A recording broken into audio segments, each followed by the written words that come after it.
المقابله هذه اللي جمعنا ان شاء الله مع ولديه جبيل تدخل في اطار الدور 16 من كاس الجمهوريه. ان شاء الله يعني شغلنا كثير في الاسبوع هذا باش ان شاء الله نكونوا ند سواء تكتيكيا ولا ذهنيا بدنيا مع الفريق هذا. ما يخفالكش باللي راهو من حضاره الكبار وثبت وجوده تقريبا واحد 4 سنوات، وكذلك الفريق تاعنا يساهم به عنده قيمه فنيه كبيره قادره تقارع الكبار. وان شاء الله راح نقولوا كلمتنا في هذه المباراه ان شاء الله ونقطعوا التاشيره باذن الله ان شاء الله، ونفرحوا كامل الجمهور اللي راهم ساندنا، ونفرحوا ان شاء الله المنطقه ككل بصفه عامه. بسم الله الرحمن الرحيم.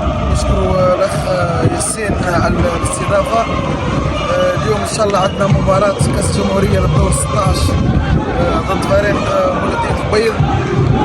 الناس العلم راه فريقنا مولودية البيض يوجد في القسم الاول وعنده امكانيات مليحه. ان شاء الله احنا رانا معولين على ربي سبحانه ومعولين على الطاقم الفني واللاعبين. ان شاء الله بربي ان شاء الله نمتعوكم اليوم ويديروا لنا نتيجه ايجابيه ان شاء الله. اللي ما تاهل لاول مره لنادي تقرد النادي العريق ان شاء الله يرجع لمكانه نتاعو تاهل النهائي ان شاء الله. مشكورين ان شاء الله. بارك الله فيك. بسم الله الرحمن الرحيم. كما راكم تشوفوا اليوم عندنا مقابله في الدور 16 لكاس الجمهوريه لاول مره في ولايه تقرد.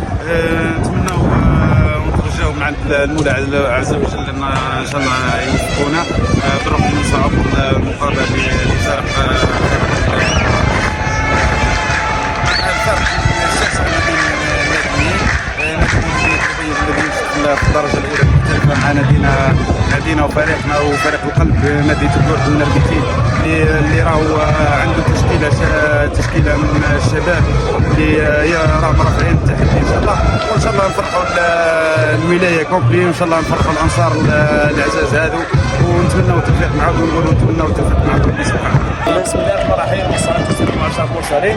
اولا نشكرك الشيخ سليمان على الاستضافه بمناسبه الدور 16 لكاس الجمهوريه بين نادي تقرد ومولودية البيض. نتمنى ان شاء الله التوفيق لنادي تقرد ولما لا الدور الثمن النهائي والدور الربع النهائي، وبالتوفيق ان شاء الله للفريقين ان شاء الله.